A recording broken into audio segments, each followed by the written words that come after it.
What is up? Thank you for coming to my channel, Prison POV. Shout out to the members of the channel. Shout out to the Point of View crew and Trip on This. So today's video, homeboy, I'm going to talk about some street shiznit. Switch it up and give some street stories. I mean, it's often those street stories that lead to the prison stories anyway. Never was on the streets long, brother. You end up right back in the pen. Streets are crazy and they lead to some crazy stories. So we're going to do that. But before we go there, I'm going to address the whole Central Air situation. And I'm going to address me asking for some love. And me asking for some donations for the Central Air. I'm going to address that because some people had some questions, comments, and concerns. I feel like I'm Schwecko, homeboy. Okay, so Trip on This.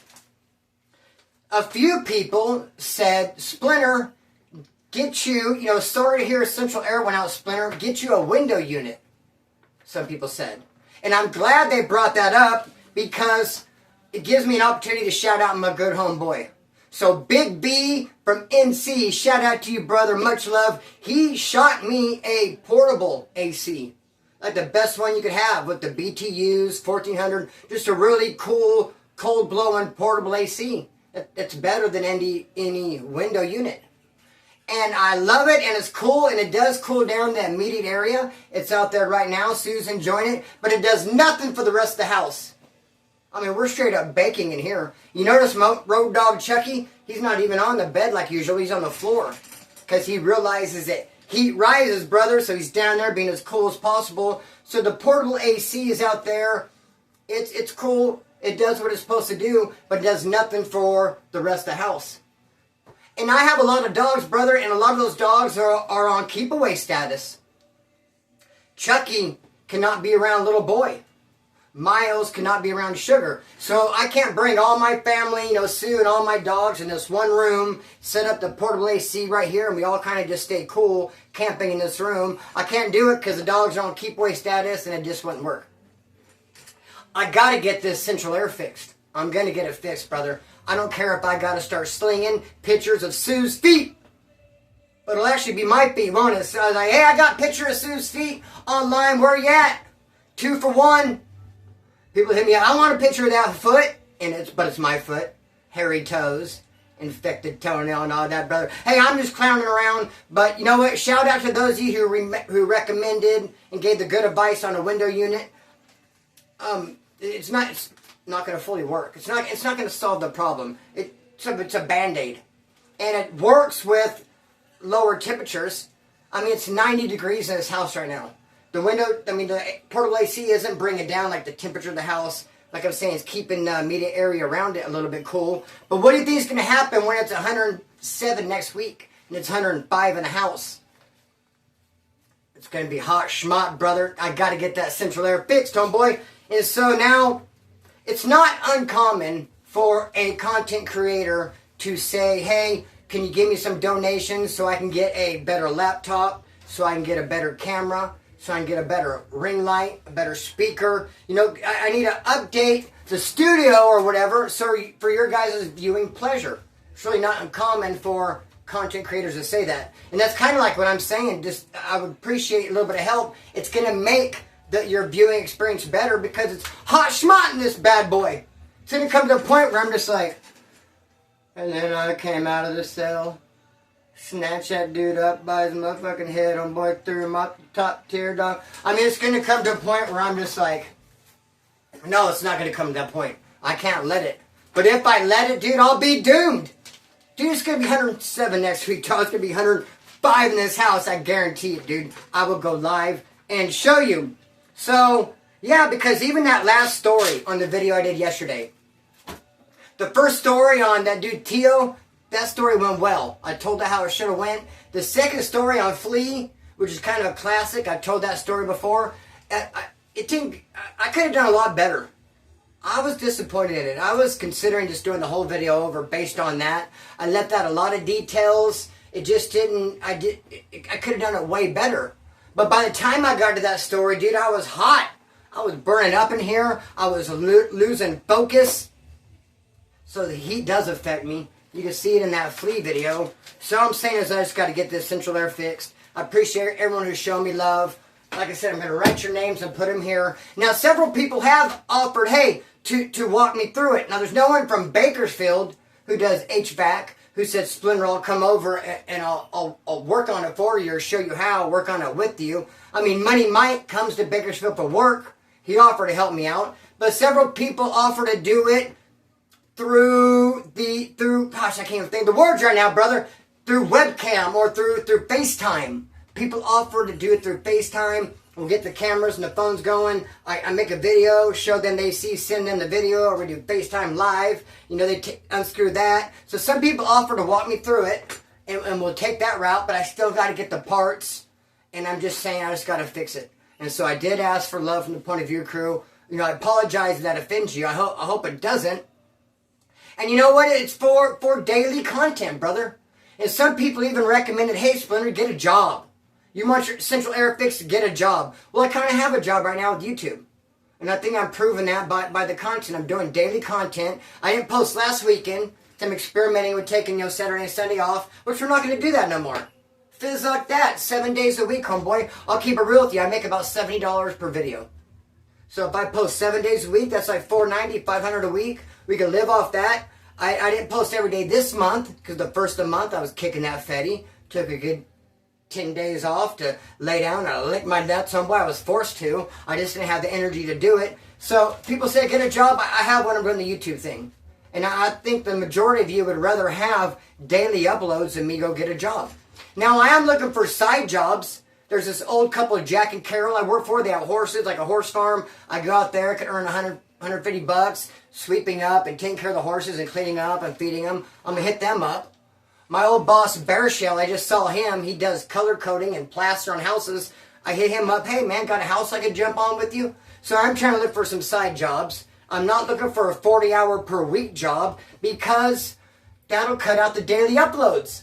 Especially in this heat, dude. Especially in this heat. I know I'm not going to go work 40 hours, a construction job, outside digging holes and trenches, and then come home and do a video.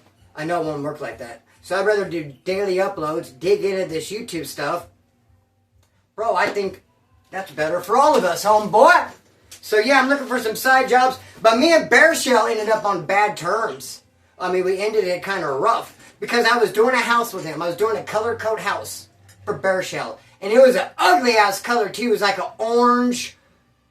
It was an orange. It was a baby shit, homeboy, color. This house. And I'm a hod carrier. And so my job is to make the mezcla, homeboy, make the mezcla, make the mud, and then take the mud out of the mixer by way of wheelbarrow over to the plasters, homeboy, people who are applying the plaster, and fill their buckets up. So I'm taking the mud from the mixer to the wheelbarrow to the bucket. And dude, you can have a lot of drips. I mean, I'm using a shovel to go from the wheelbarrow to the bucket, and you can have a lot of drips and a lot of mess, and that shit's hard to clean up. So I found a big piece of black paper as roof paper. And what I was doing, I was keeping it under the bucket so that I could pick up shovels of mezcla, homeboy, mud out of the wheelbarrow, put in the bucket. If there was spills, if it would run over, it would get on the black paper. I'm a genius, brother. But no, Bear Shell saw that and he said, hey, get rid of that paper. Get rid of that paper. I don't want it. And I said, dude, it's there. It has a reason, has a purpose. It's there because I'm keeping the mud off of the grass, dude, the spillage. It's going to drain over. No, get rid of it. So I got rid of the paper like he said. At the end of the day, dude, there was orange mud, little spots and dribbles and droplings all over the yard. And what do you think he said to me? He cleaned it up, but I told him, pound it. I ain't cleaning shit up because I had a way to prevent it. Had you not got all up in my business, homeboy, all up in my Kool-Aid without even knowing the flavor of it, dude, we wouldn't even be in this problem. So, dude, did clean up a little bit. I didn't clean that up. I cleaned up the plastic, took the plastic off the windows, sprayed the place down with the hose, did my job, cleaned out the mixer, and then I fucking deuces, homeboy. Split. But I saw him today. He might give me some work. Let's just kick it off with this video. All right, some street shiznit. Dude, I was hanging out at this dude's house. Not really a friend of mine. I got introduced to him by these people. I was over there, and his chick was coming on to me big time. And I resisted at first, And I don't feel like I owed dude anything because he wasn't my homeboy. I mean, I didn't owe him the respect of not touching his old lady. I mean, maybe I did because he welcomed me into his home. But I mean, we had some falling outs, and he wasn't my homeboy. And his old lady kept coming on to me, and finally, dude, I gave in. And we messed around a little bit. And she had scabs all over her legs. Picky poos and scabs all over her freaking legs, bro. And it tripped me out. It prevented me from going all the way, dude. I didn't hit a home run. I mean, I went through some bases. We did a little something, but it prevented me from going all the way because it was gross. So lazy. I don't know what made me do it, but one day I'm hanging out with her old man, the dude. I went to his pad. She's not there. I think he was complaining about her. Oh, my lady does this, and this. And I was like, well, she has those nasty-ass scabs on her legs anyway. You don't need her, bro. She acting like that. I'd kick a bitch like that at the curb if my chick had some nasty-ass scabs. But the problem is that she always wears pants. So instantly he's like, huh? He's like, how do you know? How'd you see the scabs on her legs? And I was just, what, and then he asked me point blank, dude, did you mess around with my old lady? And I kept it 100 with him. I kept it all the way real. I'm not going to lie. Sitting lie to his face, dude. I said, yeah, we did. I messed around with the old lady a little bit. It's her fault, dog. He walks in, she's blowing me. Hey, look what she did. Look what she's doing. I mean, she like tripped and fell on my wiener, dude. It wasn't my fault. Homeboy, so yeah, I said, yeah, we did. And he got mad about it. Acted like he wanted to throw hands. I said, I'll give you that. If he wanted to chuck him, he's like, no, get the fuck out of here. But then he hired 2 people to get me. He hired 2 people. So then there's 2 people plotting on me, and I don't know what. You may ask, what do you mean by get you, Splinter? I don't know. That's just what I was told, get me. I don't know if, dude, all the way, curtains for me, or just break my kneecaps, beat me up. Hired 2 dudes to get me, bro. But one of the dudes he hired to get me ended up being a real good friend of mine, Cliff. So they're out looking for me, and he put 2, okay, dude has a white course gun, and then the little bit of the details about him, he's like, dude, that sounds like Splinter. That sounds like the homeboy Splinter, man. We're trying to get. And then he pulled up on me, and sure enough it was, and it got squashed, and like, what a trip! Good thing he hired Cliff to get me. Imagine if it had been someone else. But I mean, the same sort of situation trip on this. I had a friend, we were decent friends. We were okay friends, dude. But he had pulled a knife on me. Some other shit went south. We had some bad dealings. And we just started growing apart, dude. We weren't that great of friends. And he was in jail, and I was in jail, and I get out, and I call him. Fresh out. Hey, what's up? And his old lady answers. He's in jail. He beat me up. Fuck him. Says, like, hey, well, what's up with you? What are you doing? Because like I said, I didn't feel like I owed him the respect of keeping my hands off his chick. I came on to her over the phone. She said, come over. I was fresh out and drunk. I mean, last time I seen him, he pulled a knife on me. I think the only reason I even called him was trying to get some shiznit from him because I was drunk and in his neighborhood. Dude, his old lady said, come over. I came over. We kicked it, dude. Kicked it a couple times. He was in jail. Then he gets out of jail, and we still kind of keep on hanging out behind his back. And I went over there one day and took my clothes off and took a shower, and they washed my clothes, and I put different clothes on.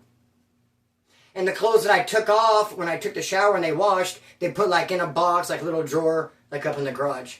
Well, I came over one day while he's at work to hang out with old girl, and I get those clothes. I don't know what I was thinking. I don't even know why I did this. I don't know why she allowed it to happen too. Like, told on herself with this one. I got the clothes out of the box that was up in top by the garage, took yet another shower, changed clothes.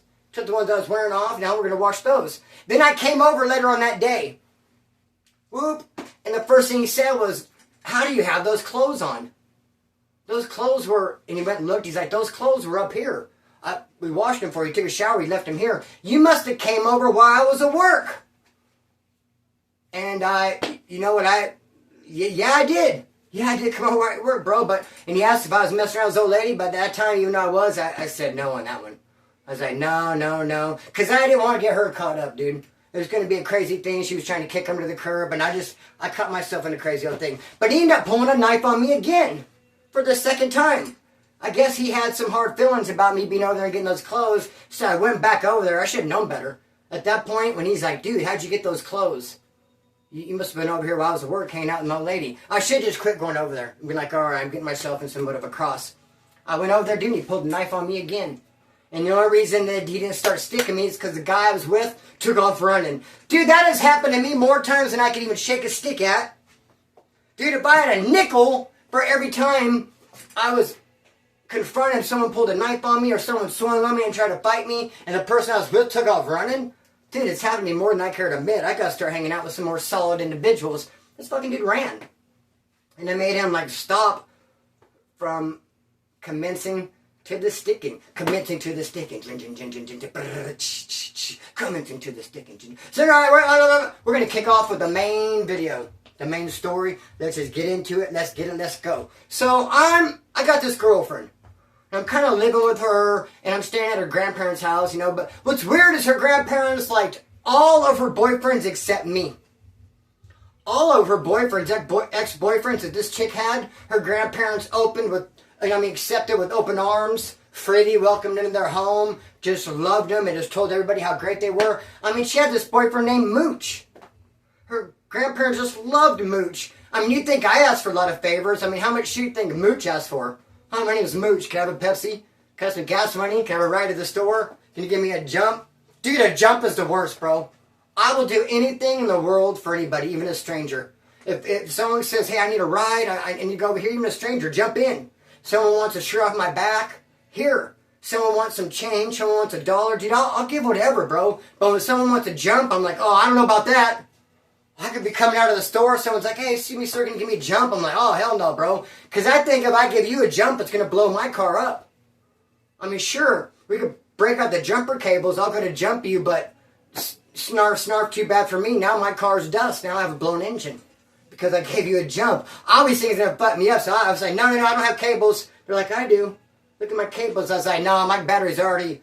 Dude, my battery's not doing well at all. It's not charged up. It doesn't have enough for me and you. It'll literally blow my engine. So anyway, be that as it may, homeboy. I don't know what got me off on that tangent. Her grandparents liked all of her boyfriends but me. Did not like me. So I'm over there one night. We stayed the night. We wake up in the morning. We get up, have some coffee. And all of a sudden she hits me with, my cousin's coming to pick me up. I mean, basically you have to leave. You have to go do some other shit. What are you talking about? She goes, yeah, I have a cousin. He lives at the beach. He's a male. Sorry, I haven't told you about him before. I mean, his name's Rico Suave. I mean, here's a picture of him. He's real handsome shit. I'm like, that's your cousin? She's like, yeah, it's my cousin. He lives at the beach. He's driving down here now. He's just going to pick me up, and him and I are going to go hang out. You're going to go on a date? No, it's not a date. It's my cousin. It sounds like a date, then it doesn't sound like a cousin. I've never heard of this dude. We've been together for so long, and I've never... And how come he's not coming down and have a family barbecue? You got this cousin coming into town. Why is he just picking you up for you guys to go hang out? And basically, she's like, you don't like it? No, fuck off. My cousin's coming. So I ended up leaving, dude. And we got in a fight, and it was a weird-ass thing that some dude was going to come pick her up, take her on a date, her cousin. So anyway, I take up walking. I end up over by these motels, and I walk up, and I see this chick out front of a motel smoking a cigarette. This chick smoking a cigarette out in front of a motel, homeboy. And I see her, and I recognize her as my old lady's friend. And so I'm kind of walking around aimless. I mean, my old lady's off hanging out with her cousin. I don't really know what to do. And I see this chick who I recognize as my old lady's friend. And I'm like, well, I'll go hang out with her. Maybe I can get her to call my old lady, since that's her friend, and check on her and see where she's at. She's off hanging out with her cousin. See if she's still fully dressed. So I'm like, yeah, maybe I'll just go. So I walk up to her. And I'm like, hey, what's going on? She's smoking a cigarette. She starts talking to me. I don't bring up. Like, hey, you know my old lady, I don't bring that up. I don't remember why. I think she started off on some other conversation, and she's smoking a cigarette, and I think I took a drag, and then she throws a cigarette, and then she walks in the room, motel room. And I just follow her. She walks in, and I just follow her. And when I walk in, it's a full counterfeit operation. A full blast. Dude, like several laptops out with screens. Fake money laying around. 4 or 5 people in there. I mean, the lights were out. The main lights were out, and they had all these dim lamps going. It was in my opinion, from the little bit that I saw walking in there, if I just had to make a real quick educated guess, I'd say, wow, this is a counterfeit operation. You guys are making money or some shit. So we walked in, me and that chick, and I closed the door behind me, and everyone at the computers, everyone looks up, and they're like, what the fuck? And they see me. And they tell her, like, who is this?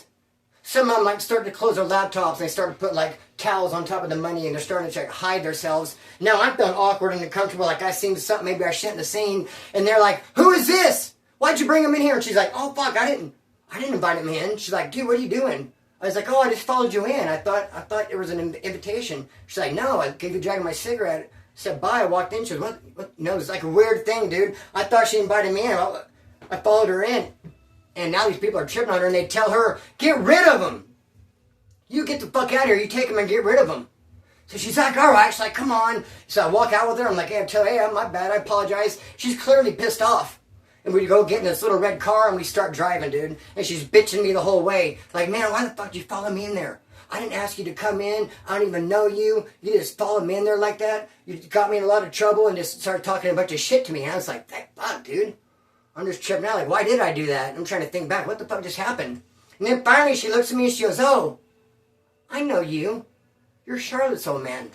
And I was like, yeah. That's what I was trying to tell you. That's why when I seen you smoking a cigarette, I just walked up. You think I'm a total stranger and I just approach you for no reason? No, I saw you and I knew you were my old lady's friend, so that's why I came up to you. And I was like talking to you, and she's like, oh, fuck, my bad, yeah, shit. So what's she up to? And we start talking. And then she totally changes directions where we were going.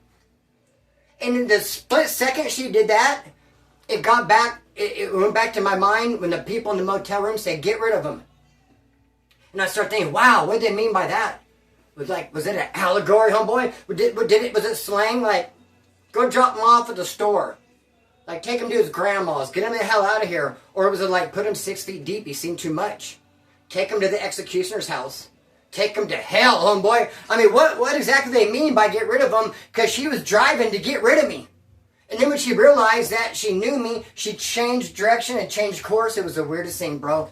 And when she changed course, I thought to myself, dude, I think I was in danger. I think we're really going somewhere to get rid of me, dog. And when she figured out she knew me, and then I'm her homegirl's old man, she's like, all right, I'm not going to get rid of him. And then she started being cool and talking to me, and it was the weirdest thing, bro. I've never felt like I was in danger after the fact. Usually I feel like I'm in danger when it's happening, like, whoa, shit, I'm not safe. But never like after the fact, like, fuck, I wasn't safe 5 minutes ago. 10 minutes ago, I was in a lot of danger. I think I'm okay now. So anyway, we drive, bro, and we end up going to a bar. So I have a couple of drinks, and I start thinking, fuck, I'm going to have to give this chick some Peter. I really think this chick is going to want some fucking Peter from me, dude. I mean, I got her in trouble at the motel. They said, get rid of him. Her homies are all mad at her. And then we come to a bar, and she's going to get drunk and want some Peter. And she looks more like a Mark than she looks like a Mary. She looks like a dude. She's a big old tall, buff thing with big old broad shoulders. Just a big old manly, tough looking guy. This chick was. I really think that she could beat me in an arm wrestling contest, dude. I have no doubt. So we're getting drunk. I'm like, fuck, she's going to want some Peter, dude, from me. Shit. But then she starts talking to this dude at the bar. I see them talking and drinking. He buys her a drink, and then they start kissing. I'm like, yes! Hell yeah, dude's taking one for the team. He's going to take her off my hands, bro. He can give her the Peter. I'm scot-free, bro. Yes. And then one step further, she even says to me, here, take the car. You can have the car. This little red car we were driving around in. Throws me the keys, says, take it. Starting to sweat. No, not starting to sweat. Been sweating. It's starting to show, I think, doggy dog. Take the car. And I'm like, hell yeah, dude. Not only do I have to give her, I don't have to give her the Peter, brother. Now I got the car. So I take off, and where am I going to go? Charlotte's Pad.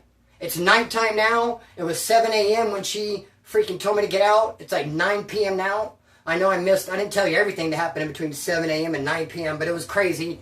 I told you the high points, the highlights, and now we're at a bar, and she's making out with some dude, and she tells me leave. And I'm going to go straight to Charlotte's house and figure out who the fuck this cousin is. And I have a screwdriver, a big-ass screwdriver that's sharpened down to a point. Had a green handle, green plastic-looking handle, and I had an open container and a beer. And I'm driving this car. And this cop goes to light me up, dude, as sheriff, and I punch it. High-speed chase. There's no way I'm pulling over, dude. No fizzucking way. That's kind of like telling on myself. I pull over now, I'm going to jail. Why would I? I mean, I'm absconding on parole. I got this car, don't know where this car came from. Wouldn't surprise me if it was stolen, and it was. I got this big old shank thing. I got an open container. Charlie Holmes, dude, I am not pulling over. So I gun it, and I'm going to go to Charlotte's house. At least if I'm going to get arrested, I'm going to get arrested by Charlotte's Pad. And I make it there. Then not only that, but I stayed at Charlotte's Pad so much, I had an escape route there if the cops ever came looking. Because the cops are always looking for me. I'm always doing dirt. So I said, hey, man, I need a spot. in case the cops ever raid this joint. If the cops ever come pulling up and kicking the door in, I need a place to run to. And actually, Sharp's house right here is with her grandparents, like in a cul-de-sac, and her dad's house is like 3 or 4 houses down.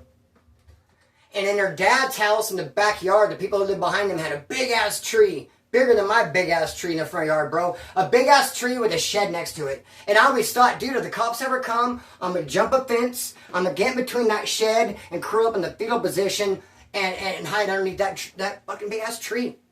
So I'm having a high-speed chase, dude. It lasted a few miles. I run. I pull up at Charlotte's house. I get out. I jump out. Here's how gangster her family is. Her family is nothing but a bunch of gangbangers and convicts. A bunch of Nazi lowriders and gang members and penitentiary people, brother. Full blast. So when I come pulling up, they don't even know it's me. They don't recognize the red car. They just know I'm running from the cops. The cops come pulling up. I jump their fence because I'm going to jump their fence and go to their dad's pad. Go to that shed by that tree. They killed all the lights. Charlotte's family did. Not knowing who I was, just knowing someone's running from the cops. So they're trying to help out. Killed the porch light, the living room light, the kitchen light, the back porch light. Made the house dark and it tripped the cop out. When I jumped out from the high-speed chase to run through the yard and all the lights went out, I'm like, whoa, gave them pause. So I jumped a couple fences, dude. Jumped a couple fences. Next thing you know, I'm next to that shed in the fetal position under that tree. And dude, there is helicopters. There is dogs barking. There's cops all over. There's sirens. Dude, they were like for a good half hour. All over that neighborhood looking for my motherfucking ass, dude. And they never found me. And I was, shoo! Couldn't believe it. I thought for sure I was going to get got. Didn't get me, bro. Got up. Broke into a random garage so I could change clothes. Ended up with these skin-tight paisley pants, turquoise pants, and this like ugly like purple Nike windbreaker. So I put this weird clothes on and I go to one of this dude's house across the way. I'm going to go over there and try to hide and let some time pass and kick it. Now this dude I sold a little bit of shit, brother. This dude I sold a grip of dope to. Dope to? This guy I sold dope to, bro. I mean, just like I said in the Rambo video, he fancied himself a connect. I fancied myself a connect once in a while, too. I fancied myself somewhat of a drug dealer. I had a little bit of clientele. I had a few people that buy off me. And this dude, he was a mechanic. He was down the street from the shed and the tree where I hid. And I would always sell dope to him. So I knew he'd welcome me to his house. So I went and knocked on the door, and I came in. I'm like, what's up, bro? Started talking to him, and I was like, dude, I ran from the cops. And his wife was right there, and she's like, what? You ran from the cops and you came over here? Dude, it all hit me like a ton of bricks. I hadn't been selling dope to him. I'd been selling dope to his wife. I mean, yeah, he was buying off me, but he wasn't doing it. His wife was doing it, bro. Because when I said I ran from the cops, and dude, her pupils were this big, and she got all paranoid. The cops are going to come here. And he's all sitting in his couch with a beer ready to go to sleep. I was like, dude, she's the one that's wired for sound. All this time, I've been selling this dude dope, thinking that he's doing it, and he's just been giving it to his wife. She spun the fuck out. She's like, get out of here now. You brought the cops here. I'm like, no, I swear this was like an hour ago. It was a long time ago. It's cool. I'm just, like, get the fuck out of here. So I ended up leaving, ended up going to some other homies' houses. But trip on this. The dude who stole that car was a guy named Freddy. Freddy stole that car earlier that morning from some people. And then that chick who I ended up with, my homegirl's friend, took the car from Freddy. Strong-armed it. Fuck you, Freddy. I need this car. Then she gave it to me. I ended up with it. They have a video of Freddy stealing the car. And they have a video of me driving down Union high-speed chase. And they splice it together and put it on the news that morning. Because this happened, like I said, 9, 10 o'clock at night. The morning news, have you seen this guy? Freddy. He was driving in this red car. If you know anything about this red car and this high-speed chase and this dude named Freddy called the Crime Stoppers. So Freddy was blasting on TV, showed him stealing the car, and it showed the high-speed chase. They said Freddy did the high-speed chase, bro. And by the time they caught up to Freddy, he got busted for GTA and guess what else? A high-speed chase. He had to do 32 months at 80% because he already had a strike. So he got busted. I mean, do you think I should have called the cops? And like, yeah, hello? Yeah. My name's Christopher. I am the one who did that high-speed chase. I cannot have you put that off on old Fredster. Freddy did not do that. He might have borrowed the car from someone, okay? But I did that high-speed chase. No, dude, you guys know. I tell on myself never. There's no way. Hey, Freddy, you're taking one for the team. My bad, dude. You got caught up and they pinned that high-speed chase on you. dude, you're already done for stealing it anyway. But actually, no, because stealing it, dude, you can sometimes get away with like a little 90 days county for a GTA. Really not that big of a deal. Not as big as a charge it used to be. The high-speed chase is way more of a charge than borrowing some old punk-ass car, homeboy. So they got him on the news. There he is on the news. But trip out on this years later. After Freddy did his 32th 80, which is like 2.5 years. He's on the streets and he ends up coming over with some people. I see him in my neighborhood in Rexon Acres. Now, Freddy is a race car driver. Freddy is a race car driver. And he's a real good mechanic. Quiet as kept. So I had this brown Camaro that I ended up taking from my brother. And I think that's the reason me and my brother have problems to this very day. Even though I paid him off, dude. I gave him $400. I did all kinds of shit for him, some favors. I overcompensated for taking that Camaro from him. But still, dude, he's holding on to bitterness. He's holding on to unforgiveness. But I had this brown Camaro, dude, and it wasn't running right. It wasn't starting right. It was running like a little bit funny. And I seen Freddy, and I was like, hey, what's up, bro? You're like a real good mechanic, aren't you? You're a race car driver, you're a mechanic. He's like, yeah, a little something, something. I was like, well, dude, pop the hood on my Camaro. Can you mess with it? I'm having problems. It's idling funny. And when we start, he's like, yeah. So he popped the hood, and he gets in there and started messing around. I wouldn't know they're standing by him. I was over here by the girls, hanging out, drinking beer. I'm like, yeah, fix it, Freddy. Let me know when you're done, bro. He's over there for a while, messing around with it, and he slams the hood. Okay, it should be good now. And they get in the car and they leave, and then I go to leave. That car never started again. I mean, it was running rough. The idle was rough. It wasn't running great, dude, but at least it was starting to go. It never started again. Freddy went in there and fucked it up big time, bro.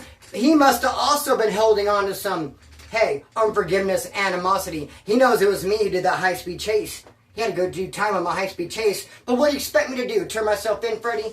But no.